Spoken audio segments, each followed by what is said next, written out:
Annabel, sweetie, this table is for family. Why don't you find yourself a spot at the bar? My mom said it with a smile, in front of 30 guests, at my grandmother's 80th birthday dinner. Everyone laughed. A few nodded along like it was perfectly reasonable. Then the waiter placed a $3,270 bill in front of me. Just me. For all 30 of them. I took a sip of water, smiled, and paid every cent. But before I could stand, a voice from the head of the table cut through the room. Just a moment, please. What happened next cost my mother everything she'd spent 24 years stealing. Before I go on, please take a moment to like and subscribe, but only if you genuinely connect with this story. Drop your location and your local time in the comments. I love knowing where you're watching from. My name is Annabel. I'm 29 years old.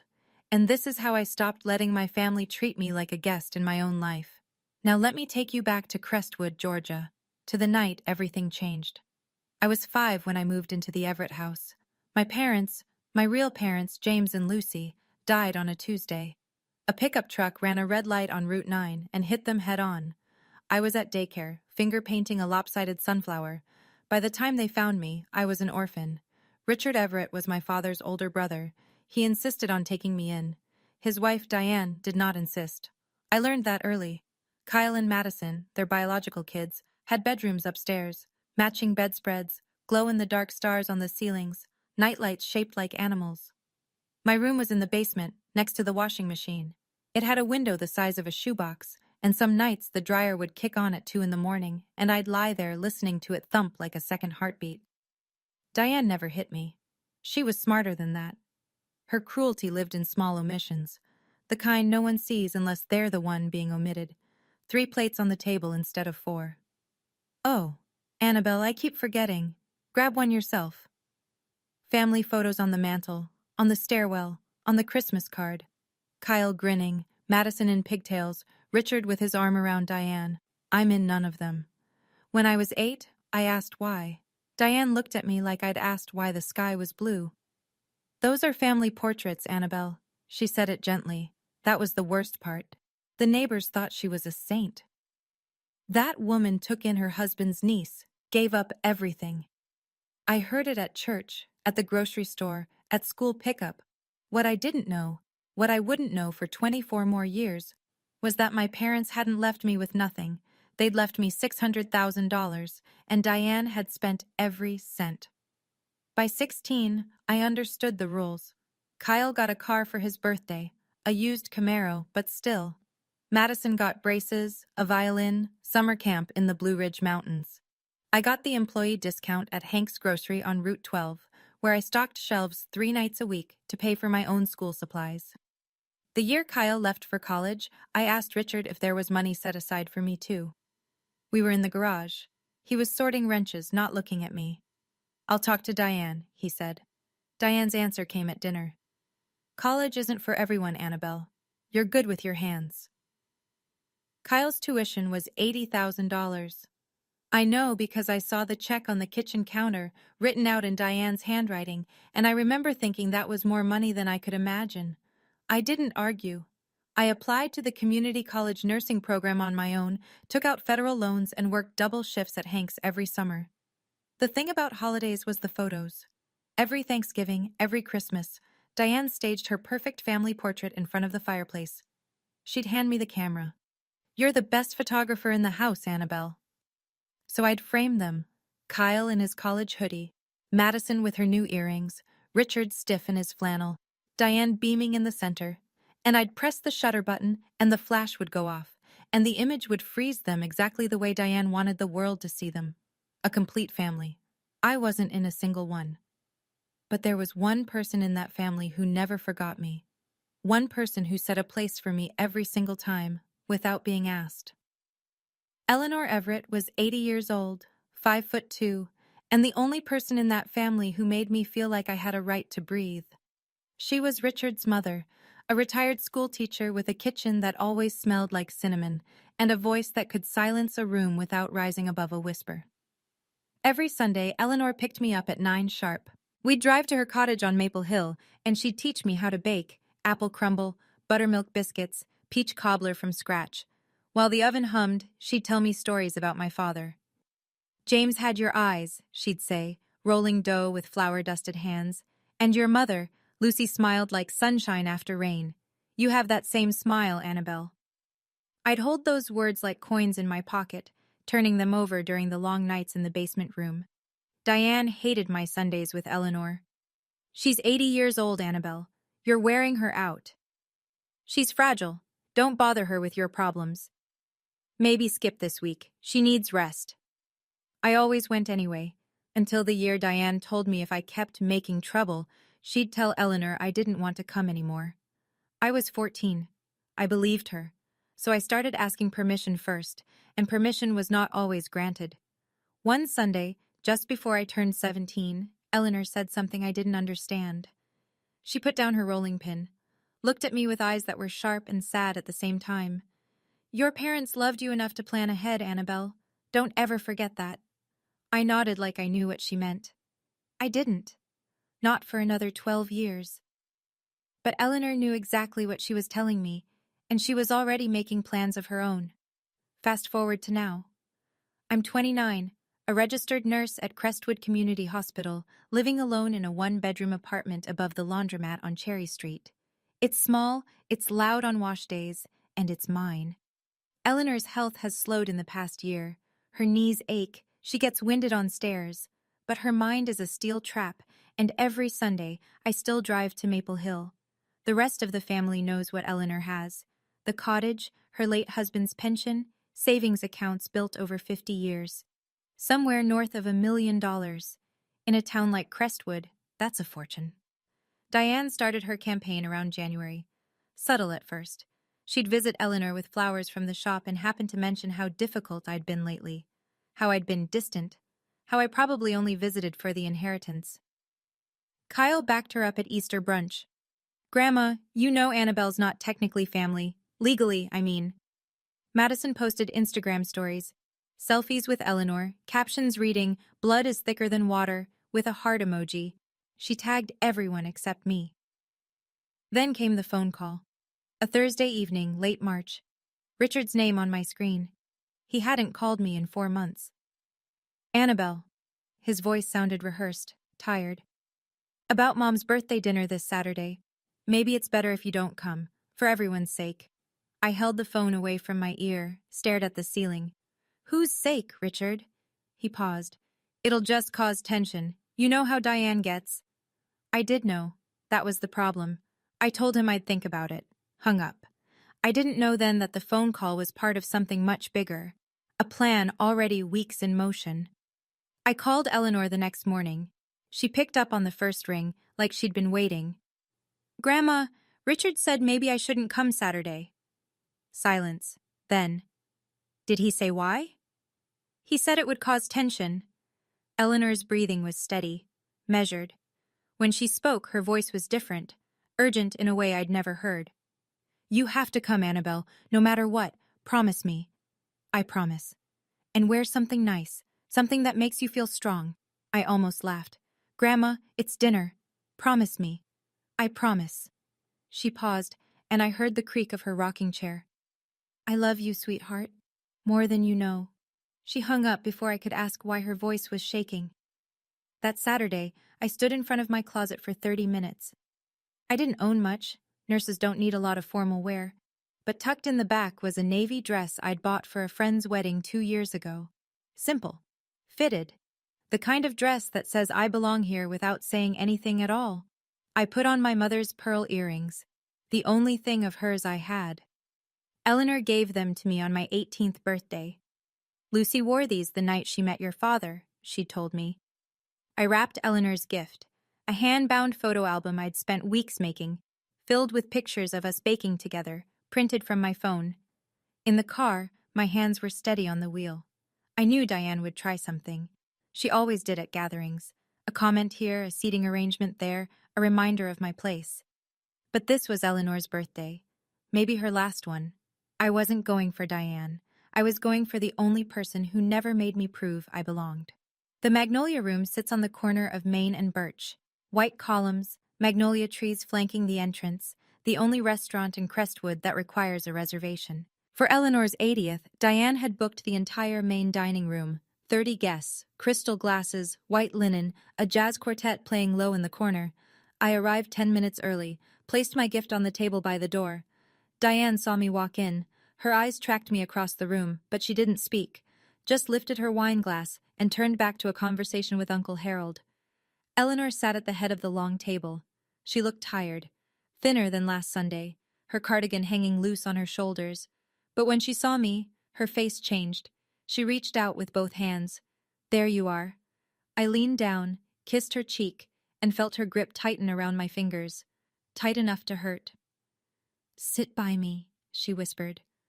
I pulled out the chair to her left. Then I noticed the man on her right. Silver hair, gray suit, leather briefcase tucked under his chair. I'd never seen him before. He gave me a polite nod but said nothing. Who's that? I asked Eleanor quietly. A friend, she said. You'll meet him later. Kyle arrived next, laughing too loud about something on his phone. He saw me, stopped mid-laugh. Oh, you actually came. Madison trailed behind, already angling her phone for a selfie with the chandelier. She positioned herself next to Eleanor, framing the shot carefully. I watched her adjust the angle 3 times, each time making sure I wasn't in it. Dinner started. Plates came out. Conversation hummed. Everything felt normal, but in this family, normal was just the overture before the storm. Diane stood up between the appetizer and the main course. She tapped her glass with a butter knife. The jazz quartet stopped. Thank you all for being here tonight, she said, voice honey warm, scanning the room. Family means everything to us Everetts. She lingered on the word family. Her eyes found mine for exactly 1 second. I'd like to introduce everyone at our table. My wonderful son, Kyle. Some of you know he just closed a big deal in Savannah. Kyle raised his glass. My beautiful daughter, Madison. She's been taking such good care of Grandma lately. Madison blew a kiss to Eleanor. And of course, my husband Richard, the backbone of this family. Richard nodded stiffly. That was it. 3 children introduced. The full roster according to Diane. A woman across the table, I didn't recognize her, maybe someone from Richard's work, leaned forward. And who's this lovely young lady beside Eleanor? Diane blinked, then smiled. Oh, that's Annabel. She grew up around us. Grew up around us, like a stray cat fed on the porch. The woman nodded politely. The moment passed. Then Madison reached across me for the bread basket. Her elbow caught my wine glass. Red wine, straight down the front of my navy dress. Oops, Madison pressed her napkin to her lips. Sorry, white would have been a safer choice for you. A few people chuckled. Kyle smirked into his water glass. I looked down at the stain spreading across my lap, dark red, blooming like a bruise. I didn't react. I picked up my napkin, dabbed the fabric twice, and set it back on my knee. Eleanor's hand found mine under the table. She squeezed once, I squeezed back. The main course arrived.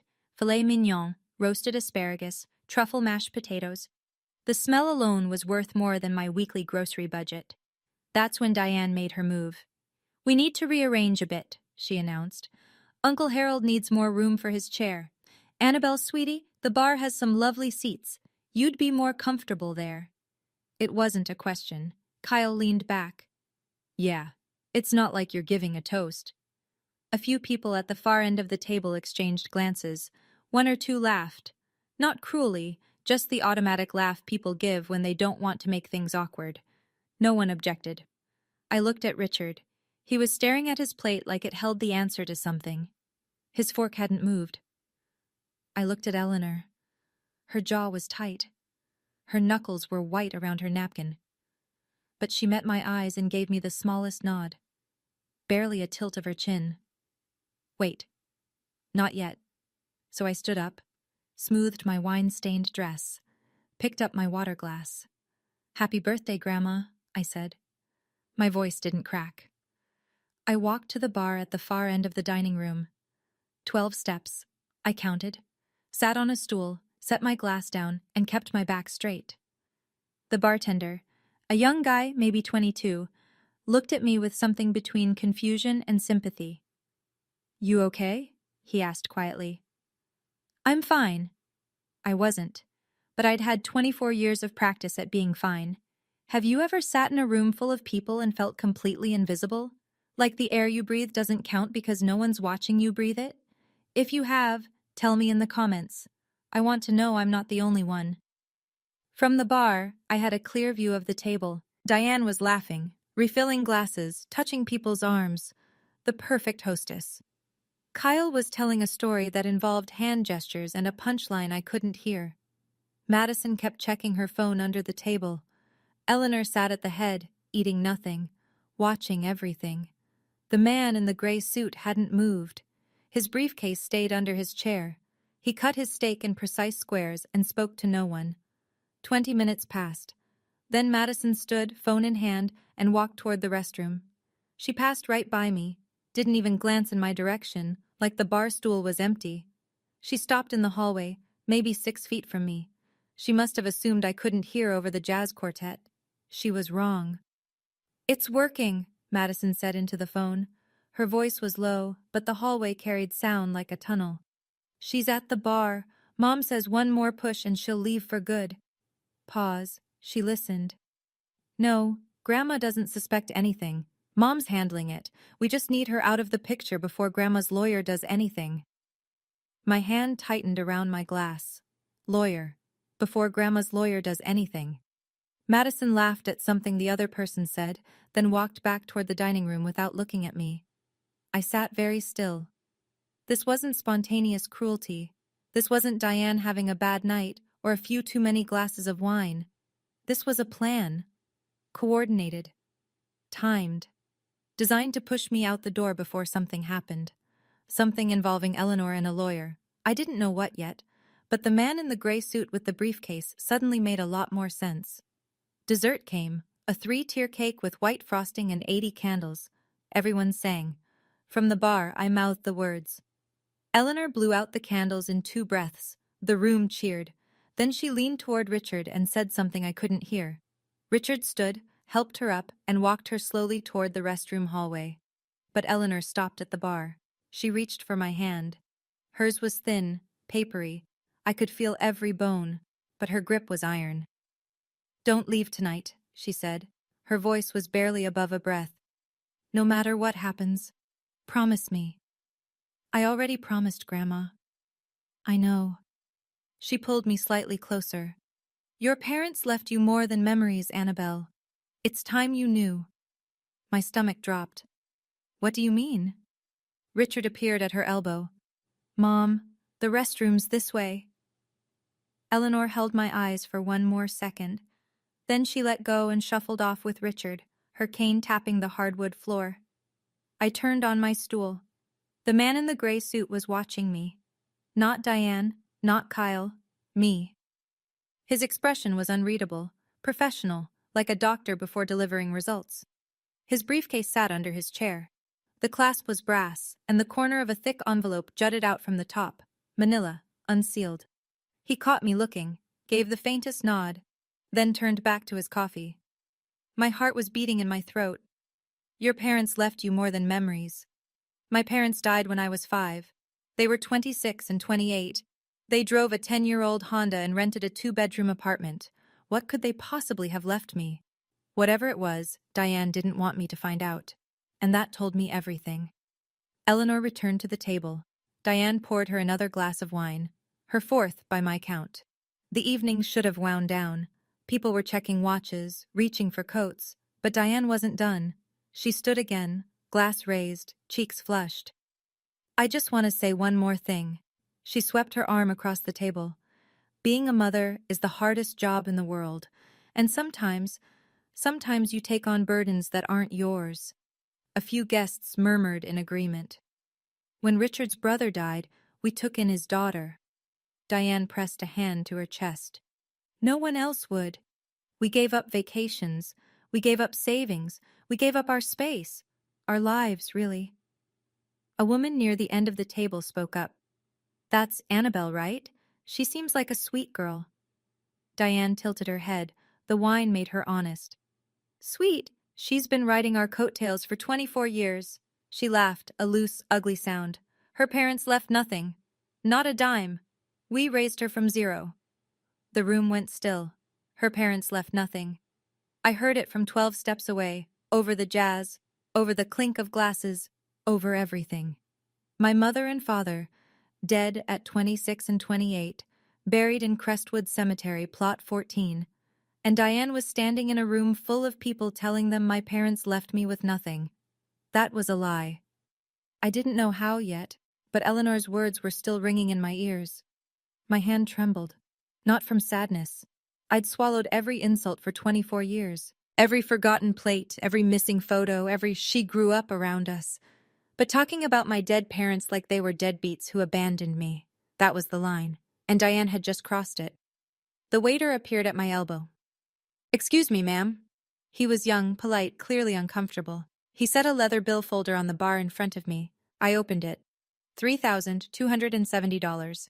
30 guests, filet mignon, bottles of Pinot Noir and imported champagne, 3-tier birthday cake, and every cent of it charged to my name. "Mrs. Everett arranged for the reservation under your name," the waiter said quietly.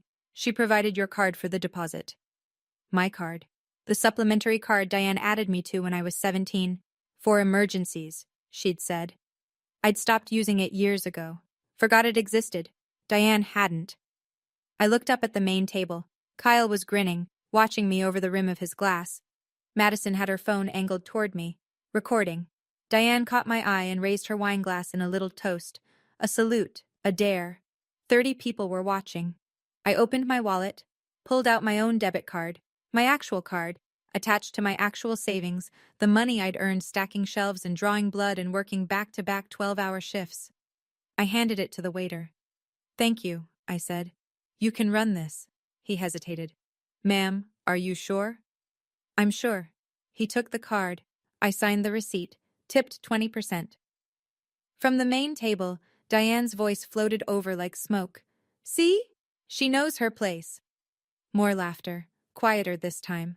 A few guests looked away. I capped the pen, set it down, started to stand. And then, from the head of the table, clear as a bell in a silent church, "Just a moment, please," Eleanor's voice. And it stopped the room cold. Every head turned. Eleanor pushed back her chair. The man in the gray suit stood first, offering his arm. She took it, steadied herself, and straightened to her full 5'2". The jazz quartet had stopped between songs. The timing was accidental, or maybe it wasn't. The only sound was the faint clink of someone setting down a fork. Eleanor looked around the room the way she must have looked at a classroom of restless children. Patient, firm, absolute.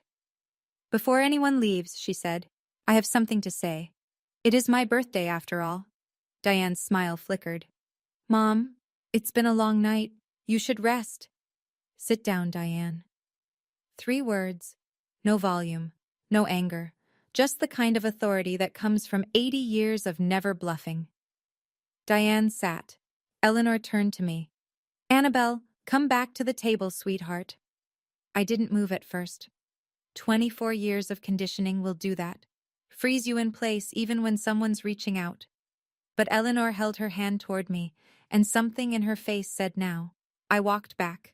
12 steps, the same 12 I'd counted on the way out. Kyle shifted in his seat. Madison lowered her phone. Eleanor waited until I was standing beside her. Then she placed her hand on my arm and said, loud enough for every guest in that room, "You belong here more than anyone at this table." The silence that followed was the thickest I've ever felt, like the air itself was holding its breath. Then the man in the gray suit reached under his chair, pulled out his briefcase, set it on the table, unclasped it, and placed a thick manila envelope next to Eleanor's untouched dessert. Nobody was laughing now. Eleanor rested one hand on the envelope, the other gripped her cane. "Diane just told this room that Annabel's parents left nothing." She paused. Let the sentence sit. "I'd like to correct that." She nodded to the man beside her. "This is Thomas Garrett. He's been my attorney for 12 years. Thomas Garrett stepped forward, adjusted his glasses. His voice was flat, factual, the kind of voice that reads numbers in courtrooms. "James and Lucy Everett established a trust fund for their daughter, Annabel, in 2001. The principal amount was $600,000. a combination of life insurance payouts and savings. Richard and Diane Everett were named as custodial trustees. The room didn't gasp. This wasn't a movie, but I watched 30 faces rearrange. Confusion first, then math, then slow dawning understanding. $600,000.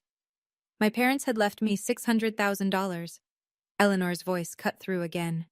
That money was meant for Annabel's education, her first home, her future. She looked directly at Diane. Every penny is gone. Diane's face drained of color. Not red anymore. White. The kind of white that comes before a lie or a scream. That's not... She gripped the edge of the table. Mom, this isn't the place for this. Eleanor didn't blink. You chose this place, Diane. You chose to humiliate my granddaughter in this room, in front of these people. So I will set the record straight in this room, in front of these people. Kyle shot to his feet. Grandma, you're confused. You don't know what you're... I have bank records, Kyle. Eleanor's voice was quiet. Final. Sit down. Kyle sat. I couldn't feel my hands. Thomas Garrett opened the envelope and laid a stack of papers on the white linen tablecloth. These are notarized copies of bank statements from the trust account, he said, spanning 18 years. He didn't read every line. He didn't need to. He summarized in the same flat, courtroom voice. $80,000, withdrawn in 2008. Corresponds to tuition payments for Kyle Everett at the University of Georgia. Kyle's jaw locked. He stared at the paper like it might burst into flames. $45,000? 2015. A BMW 3 Series registered to Madison Everett. Madison's phone slipped from her hand. It hit the table with a crack. $120,000 between 2010 and 2018. Home renovations at 14 Birch Lane. The Everett family home, where I slept in the basement. $95,000. Various vacation expenses. Myrtle Beach, Disney World, Lake Tahoe. Places I was never invited. The remaining balance, drawn incrementally over 20 years, personal expenditures by Diane M. Everett. 30 people stared at those papers. I watched their expressions shift, from polite dinner party neutral to something harder. A woman near the center of the table put down her napkin and pushed her chair back slightly, as if she needed distance from the table itself. Mrs. Patterson, Diane's closest friend, her church group confidant, looked at Diane with an expression I'd never seen directed at her before. Doubt. Madison's voice broke the silence. That money was for the whole family. It was for Annabel. Eleanor pointed a thin finger at the stack. Her name, her fund, not yours. Richard hadn't moved. His face was the color of the tablecloth. His hands were flat on the table, palms down, as if bracing for an earthquake. I sat there, tears running down my cheeks. I didn't wipe them. Eleanor let the silence hold for 3 full seconds. Then she spoke again. I've spent 80 years watching who in this family deserves what. I've made my decision. Thomas Garrett straightened his tie. Mrs. Eleanor Everett has formally revised her estate plan. Effective immediately, Annabel Everett is named as sole beneficiary. The room fractured. Kyle knocked his chair backward, standing up. You can't do this! Madison started crying. Loud, messy sobs, mascara streaking. Diane's voice was a blade. She's not even your real grandchild! Eleanor turned to Diane, slowly, the way you turn to face something you've seen coming for a long time. She is my son James's daughter. She is more Everett than you will ever be, Diane. Kyle jabbed a finger toward me. This is manipulation. She's been working on Grandma for years. Eleanor didn't raise her voice. The only person who manipulated anyone in this family is sitting right there. She pointed her cane at Diane. The tip trembled, but the aim was exact. Richard still hadn't spoken. He sat with his hands flat on the table, staring at the candles, looking like a man watching his house burn from the inside. I opened my mouth, closed it, opened it again. I didn't ask for any of this, I said. My voice was steady. Barely. I just wanted to have dinner with my grandmother. Eleanor reached into the pocket of her cardigan, pulled out a photograph, creased and soft from years of handling. She held it up. A man, young, dark-haired, grinning, holding a toddler in a yellow dress. Your father asked me to look after you, Eleanor said. I'm keeping my promise. I took the photo. My father's face, my face, together. But there was still more to come. Diane shoved her chair back. It hit the wall with a crack that made the bartender flinch. This dinner is over. She grabbed her purse, then spun toward Eleanor. You're clearly not in your right mind. We'll have this thrown out by Monday. Thomas Garrett reached into his briefcase and produced a second document. He set it down like a man laying cards on a table. Mrs. Everett was evaluated 4 weeks ago by Dr. Fiona Reed, board-certified geriatric psychiatrist in Atlanta. Full cognitive assessment. He paused. She is of sound mind. The report is notarized and filed. Diane's mouth opened, closed, opened again. Nothing came out. She turned on me. Her voice was raw, stripped of honey, stripped of everything except venom. You did this. You poisoned her against her own family. I looked at her from across the table, wine stains still on my dress, eyes still wet, hands still shaking. But my voice came out clean. I've been sitting at the bar for 2 hours, Diane. When exactly did I do that? A sound moved through the room. Not laughter, not a gasp, but something between them. A release. Several guests looked down. One man rubbed the back of his neck. Mrs. Patterson stood up. She walked to Diane, leaned close, and asked in a voice she probably thought was a whisper, but carried across the silence like a gunshot. Diane, is this true? About the trust fund? Diane didn't answer. She grabbed Richard's arm. We're leaving! Now! Richard didn't move. Richard. He looked at her. For the first time all night, something moved behind his eyes. Something that looked like it had been caged for a very long time. No, he said. Not yet. Diane changed tactics the way weather changes in Georgia. Sudden, total, without apology. The venom vanished. Her shoulders dropped. Her chin trembled. Tears pooled in her eyes, and when she spoke, her voice was a quivering thread. I gave up everything for that girl. She pressed a hand to her chest. 24 years. My youth, my energy, my savings. And this? This is how I'm repaid? Kyle wrapped an arm around her.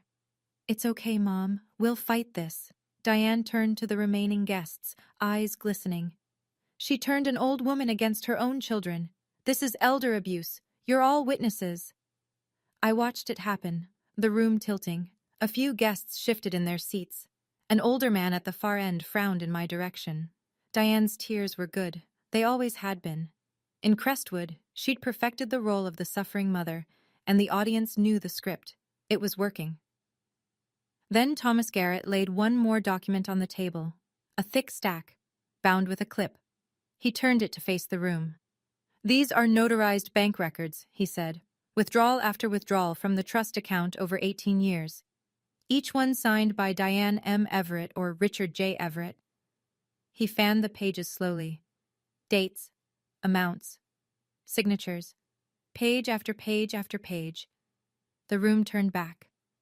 Mrs. Patterson stared at the papers, then at Diane, then back at the papers. Diane saw it happening, the shift, the loss of her audience, and for the first time something cracked in her performance. Not sadness, not anger, fear. She realized Eleanor hadn't acted on impulse. This wasn't a grandmother's emotional outburst. This was months of preparation, legal documents, medical evaluations, notarized evidence. Diane had walked into her own trap. Richard stood up.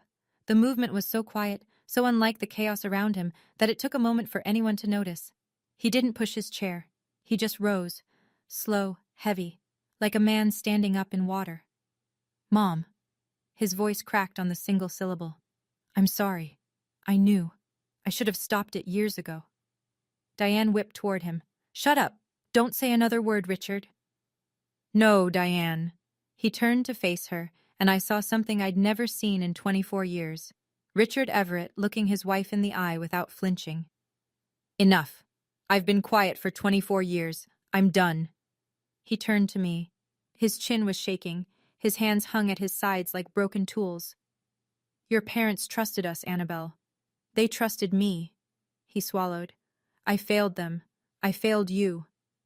The room was so silent I could hear the ice melting in someone's glass. I looked at this man, The man who drove me to school when Diane wouldn't, who fixed my bicycle chain in the garage without being asked, who never once raised his voice at me, and who also never once raised it for me. I know, Dad, I said. I hadn't called him Dad in years. It wasn't forgiveness. It was just the truth, the complicated, tangled, insufficient truth of what he was. Kyle stared at his father like he was watching a stranger. Madison stopped crying. Then Richard reached into his back pocket, pulled out something small and creased, a handmade birthday card, construction paper, childish handwriting. Annabel wrote this for you 15 years ago, Mom, he said to Eleanor. Diane threw it away. I kept it. Eleanor took the card with trembling hands, read it, and wept. I stood up. Not fast, not dramatic, just stood, the way you stand when you've made a decision that took 24 years to arrive. The room was watching. 30 faces, some sympathetic, some stunned, some already composing the version they'd tell tomorrow at church or the grocery store. I didn't care about any of those versions. I looked at Diane. I'm not going to yell, I said. I'm not going to call you names, but I'm done being the person you wipe your feet on. I'm done sitting at the bar while you decide who counts as family. Diane's mouth moved, but nothing came out. I turned to Kyle and Madison. I don't hate either of you, but I won't pretend anymore. Madison looked at the floor. Kyle looked at the wall. Neither of them looked at me. I turned to Eleanor, took her hand. Thank you for keeping your promise to my dad. Eleanor squeezed my fingers. Her eyes were still wet, but she was smiling. A thin, fierce, satisfied smile. Then I faced the room one last time. 30 people. Crystal glasses. White tablecloths stained with an evening no one would forget. I paid the bill, I said. That's the last thing I'll ever pay for this family. I helped Eleanor to her feet. Thomas Garrett collected his briefcase, tucked the documents inside, and followed us toward the door. Behind us, Diane's voice clawed after us. You'll hear from our lawyer. Eleanor stopped, turned, looked at Diane over her shoulder with the patience of a woman who had been planning this moment for 2 years. Please do, she said. Thomas is very thorough. We walked out into the March night. The air was cold and sharp and clean. The real fight was just beginning. 2 weeks later, Diane launched her counteroffensive. The Facebook post went up on a Tuesday afternoon. 12 paragraphs of carefully crafted victimhood. She described herself as a loving mother who'd sacrificed everything for an ungrateful adopted child. She wrote about Eleanor's declining mind and my calculated manipulation of a vulnerable elderly woman. She used the phrase elder abuse 3 times. In a town of 9,000 people, that post spread like fire through dry grass. By Wednesday morning, it had 200 shares.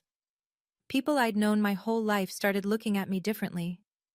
A nurse at the hospital asked me, voice low in the break room, "Is it true about your grandmother?" A neighbor crossed the street when she saw me coming. Then came the legal assault. Kyle hired a lawyer, Brian Prescott, the most expensive attorney in the county, and filed a petition to challenge Eleanor's will. The grounds: undue influence. The claim was that I had isolated Eleanor from her family and coerced her into changing her estate plan. The irony was so thick I could have choked on it. Madison sent me a text at 11 at night. I still have it saved. We'll drag this out until you're broke. You'll wish you'd stayed at the bar. I sat on my apartment floor that night, reading letters and comments and text messages from people who'd never bothered to hear my side. My savings account had $31,000 in it, every penny from 6 years of nursing. That wouldn't last long against Brian Prescott's hourly rate. But Thomas Garrett had already prepared for this. Eleanor had already prepared for this. They'd been ready for Diane's war long before Diane knew she was fighting one. Thomas Garrett called me on a Thursday. "We're filing a counterclaim," he said. No preamble. Breach of fiduciary duty. Your parents designated Richard and Diane as custodial trustees. That carries a legal obligation. Every dollar in that fund was required to be used solely for your benefit. And they used it for Kyle's tuition, Madison's car, their vacations. For 18 years. I could hear him turning pages. The documentation is thorough: bank records, withdrawal slips, corresponding purchases. Your grandmother spent 6 months compiling this. 6 months. While I was driving her to Sunday brunch and thinking everything was normal, Eleanor had been building a case. Thomas filed the counterclaim in county court. Breach of fiduciary duty, requesting full restitution of the $600,000, plus interest, plus legal fees. In the same filing, he submitted Dr. Fiona Reed's cognitive evaluation. Eleanor had scored in the 97th percentile for her age group. Sound mind didn't begin to cover it. Kyle's lawyer, Brian Prescott, reviewed our filing. I know what happened next because Thomas told me. Prescott called Diane that same evening. Mrs. Everett, I'd strongly advise you to settle. Diane's answer, according to Thomas, was 4 words. I'd rather burn everything. Sometimes I wonder, if I just walked away that night, taken whatever scraps they offered and disappeared, would life have been easier? Simpler? But then I think about my parents. They set up that fund when they were 25 years old.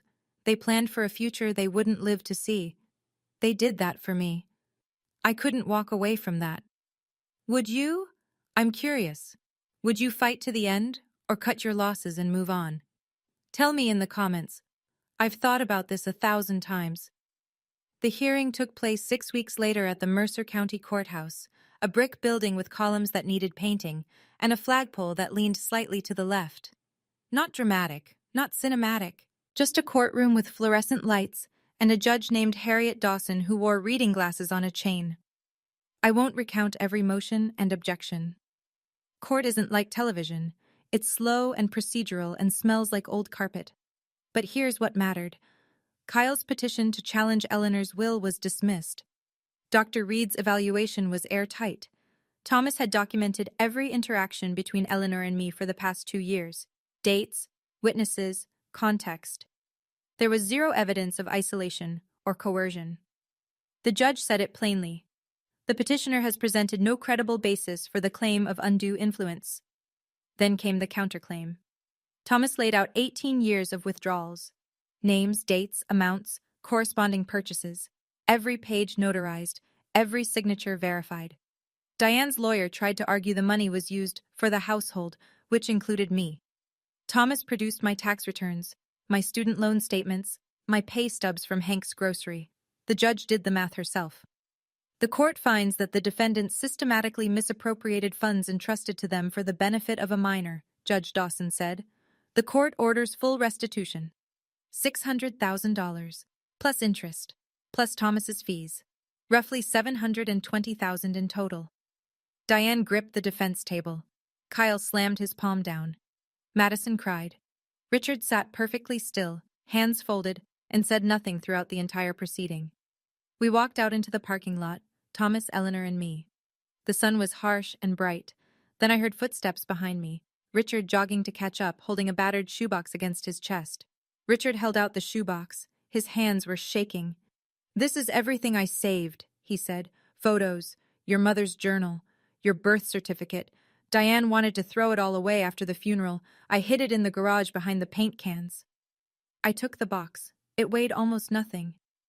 I'm not asking you to forgive me, Richard said. I just didn't want you to lose them twice. He turned and walked to his truck.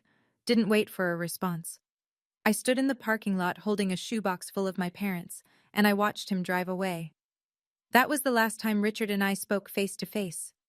The fallout in Crestwood was swift and merciless. The way small towns handle scandals they can't ignore. Diane's Facebook post, the one with 200 shares, became evidence of a different story. People reread it through new eyes. The comments section turned.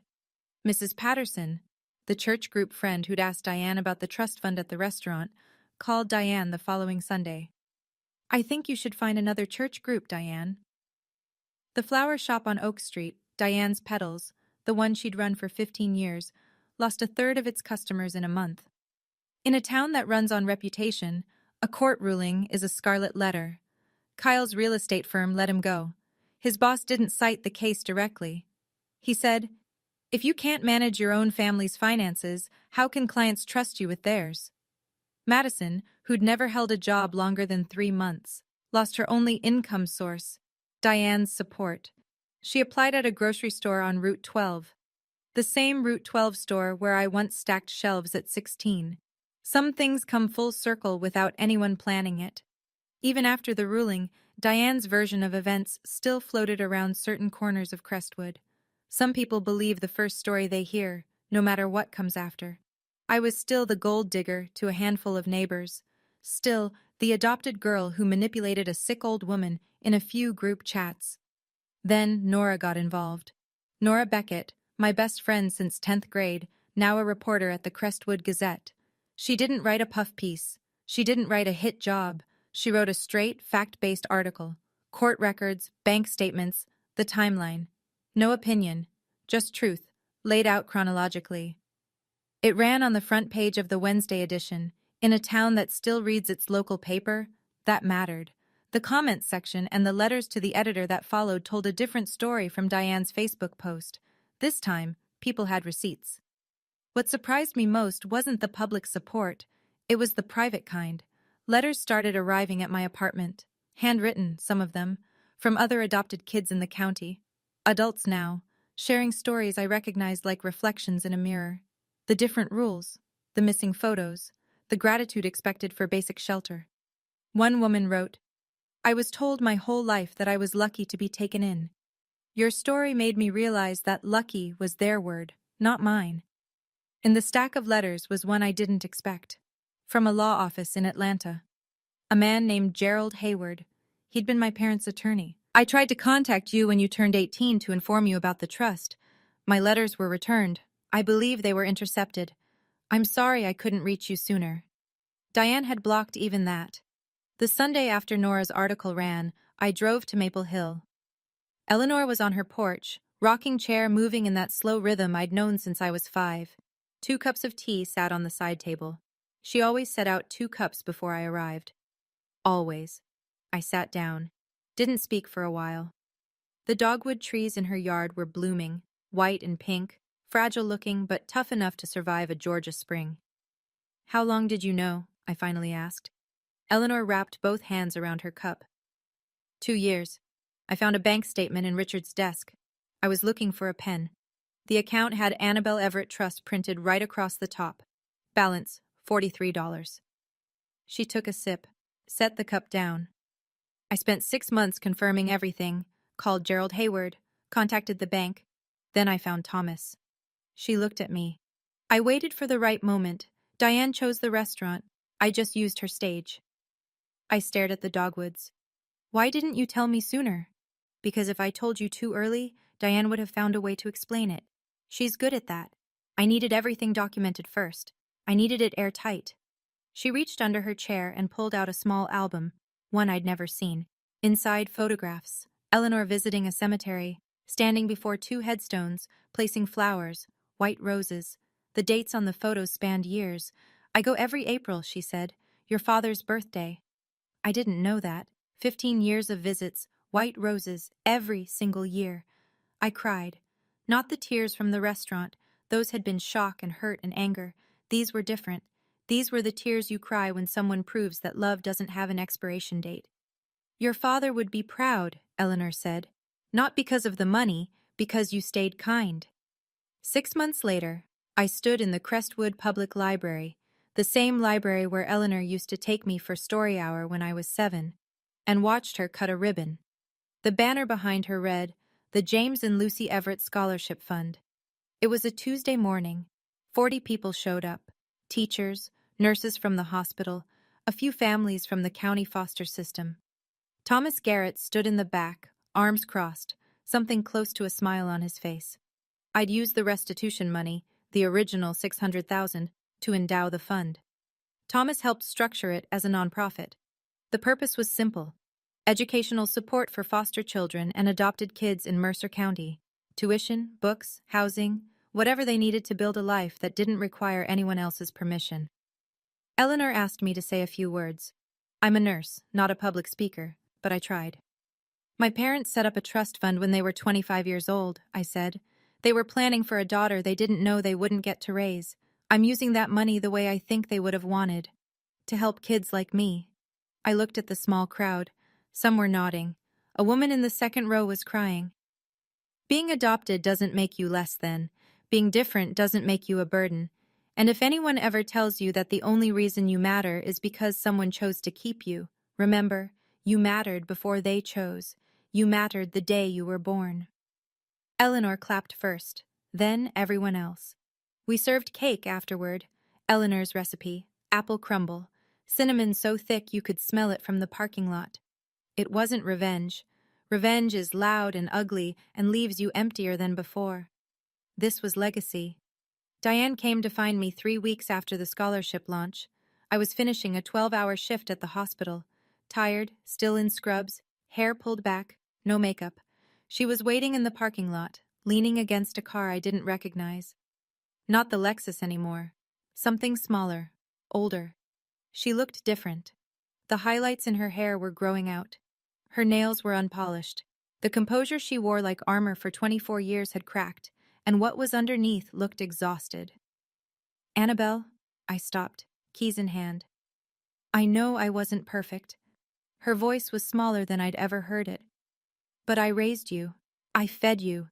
I kept a roof over your head. That has to count for something. I took a breath. The parking lot was quiet. Just the two of us and the hum of the highway. "It does count," I said.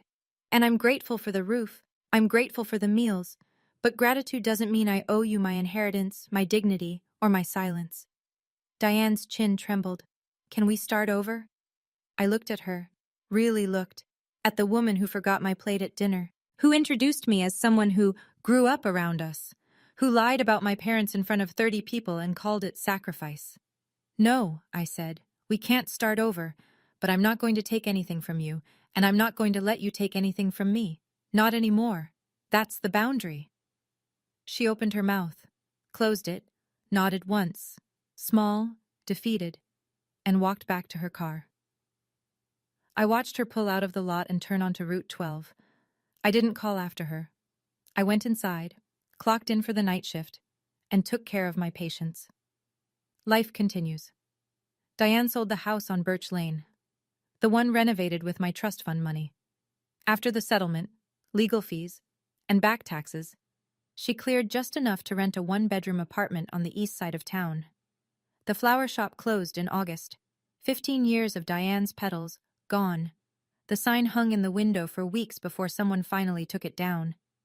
Kyle left Crestwood without saying goodbye. To me or to anyone, as far as I know. Last I heard, he was selling real estate in Tallahassee. He deleted his Facebook, changed his phone number. Madison got a job at the grocery store on Route 12. The irony writes itself, and I won't underline it. She works mornings. I sometimes see her car in the lot when I drive past. We don't wave. We don't pretend. Richard filed for divorce the month after the court ruling. He moved into the Pinecrest Motel off the highway. He sends me a letter every month, handwritten, on yellow legal pad paper. He doesn't ask for forgiveness. He writes about going to therapy, about the things he should have said 20 years ago, about learning to sit with guilt instead of hiding from it. I read every letter. I keep them in a drawer beside my bed. I haven't written back yet. I don't know if I will, but I don't throw them away. That feels like something. Maybe one day it'll feel like enough. Eleanor is still here, still sharp, still making apple crumble every Sunday. The difference now is that I drive to Maple Hill and park in the driveway without checking my phone first to see if Diane has given me permission. I don't need permission anymore. I never did. I'm not telling you this story to gloat. I'm telling you because for 24 years, I believed that belonging was something other people could give me or take away. That if I was just quiet enough, grateful enough, small enough, eventually Diane would look at me and see a daughter instead of a debt. She never did. And that was never my failing. It was hers. If you're in a situation like mine, where someone uses the word family like a leash, where gratitude is just another name for control, I want you to hear this. Setting a boundary is not revenge. It's not cruelty. It's not even anger. It's the moment you stop agreeing that you're worth less than they've decided. Boundaries aren't walls. They're doors. You choose who walks through. I still work at Crestwood Community Hospital. I still live above the laundromat on Cherry Street. The dryer downstairs still kicks on at 2 in the morning sometimes, and I lie there listening to it, But now, in my own apartment, it sounds different. It sounds like my life, not someone else's leftovers. On my nightstand, there's a photograph. A young man with dark hair, grinning, holding a toddler in a yellow dress. Behind them, sunlight. Ordinary, beautiful, permanent sunlight. I finally feel like I'm home. Thank you for staying until the end. If this story touched something in you, press that like button so more people get to hear it. And if you've ever been told you should be grateful for less than you deserve, write it down. Put it in the comments. I read every single one, and I promise you, you're not alone. There's another story waiting for you in the description below. I think you'll feel it the same way. I'll see you there.